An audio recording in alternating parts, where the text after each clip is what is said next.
Good morning, Kinders. Happy Thursday. Today is April 2nd and day 8 of remote learning. I hope that while you're at home, you are being obedient for your parents and continuing to do your best for God. Remember, ad majorem, Dei gloriam, in everything we do, let's do it well. That will help us become saints. All right, you have 6 tasks again today. Let's go ahead and jump in with the first one, and that is handwriting. So you want your name at the top. Remember, these are words that I want you to start to recognize. So I hope you've been coming back to them, practicing them, getting in the habit of looking at them and knowing what they are. We want to always have those sounds in our back pocket for when we get stuck on a word, but we want some words to just be quick recognition. They're never going to change. So here we go. Here are your words today. Neatest handwriting on these, please, in cursive and print. They are R, like we are at school. Remember, AR, R like a pirate, and then it has that silent E on it, okay? The next one is do. Now, normally when you see O on a 2-letter word like no or so, it says O, but this one says oo, do. The next one is a word you will see all the time, and that's a magic E word. It says like, then he, and she.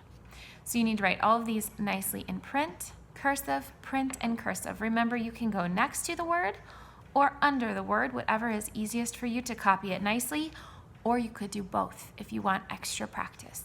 That is job number 1. Job number 2, you're going to practice writing some of these words. And I went back, I picked one from today, and then a couple of other ones that you'll see all the time. For this activity, you will need a dice and a white piece of paper. Now, you can fold that piece of paper in 4s. I'm not going to do that because I'm going to cheat and use the back for my next project, so I'm going to leave it unfolded. But you want to divide that paper into 4 sections, and these are the words that you are going to write. The, T-H-E, my, M-Y, can, C-A-N, and like, L-I-K-E. So I want each of those in one of my boxes. And then what you'll do is roll the dice, and that will tell you how many times to write each word. So if I roll my dice and I get a 5, I got this big guy, 5.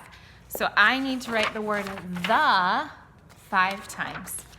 So I'd go T-H-E, T-H-E, T-H-E, T-H-E, and T-H-E.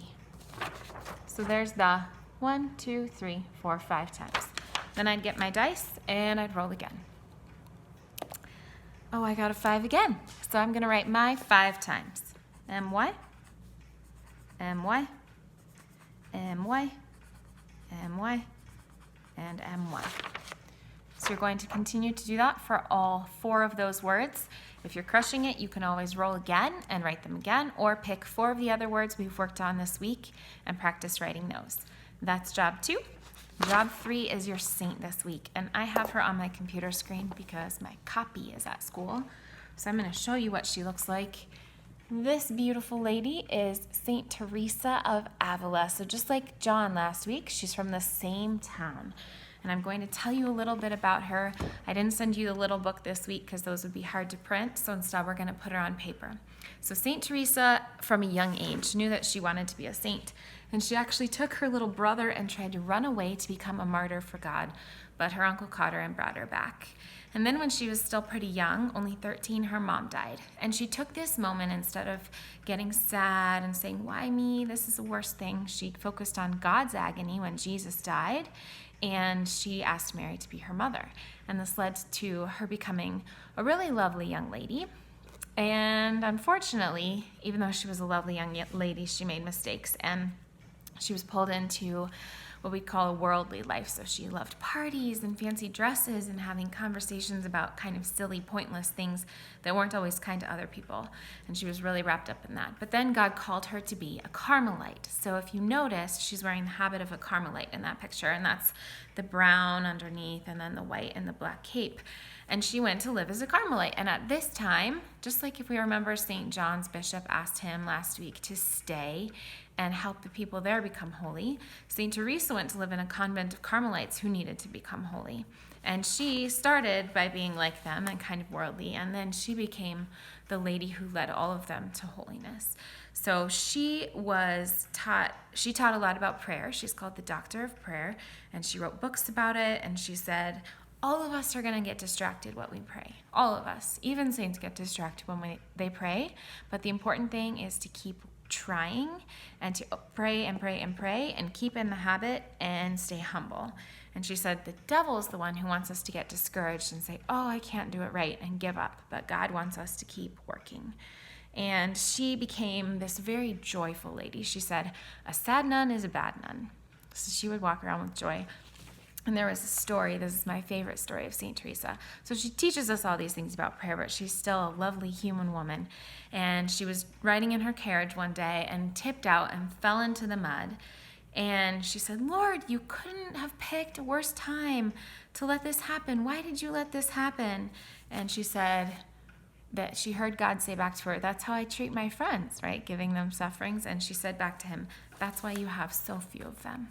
So she could even tease with God. And she was just saying, this is how God treats his friends. He lets them fall in the mud. But all those little sufferings, even the big sufferings, like being apart from each other right now at school, are there to help us become holy.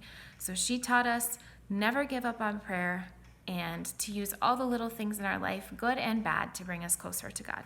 So today, your third job will be, and I'm just going to do it on the back of my rolling here, to draw a picture of Saint Teresa. And so you will write her name at the top, Saint Teresa of Avila, and that's in Spain. So there's her name. Okay, and then I'm going to draw her, and so I will start, we're just going to do a portrait of her today, head and neck, and then I'll give her this part of her body. Okay, the shoulders coming down there. And then she's got her veil on. So I'm going to draw a line across her head, if you see that. And then I get her veil going down. And remember, for that veil, it's just like I draw a skinny rainbow over the top of her head. Okay? And then for the top here, the Carmelites have an upside down rainbow right here. So all of this part is white, and then this part's black, and this down here is her brown habit. Okay, and Carmelites love the rosary, so there's her arms there. You can draw a rosary around her waist if you wish. So I just did a line, and then I start putting beads on it, and you can have the crucifix hanging down from that. Okay, so you've got St. Teresa. And then remember, she said, a sad nun is a bad nun, so we're going to make her really beautiful and happy. And I'm going to get her face in there. Okay, and remember, in this, you can't see her hair, so there's St. Teresa. You could draw her writing if you wish, or praying. Those were the things that were really important to her, okay? And then, like I said, this part would be brown.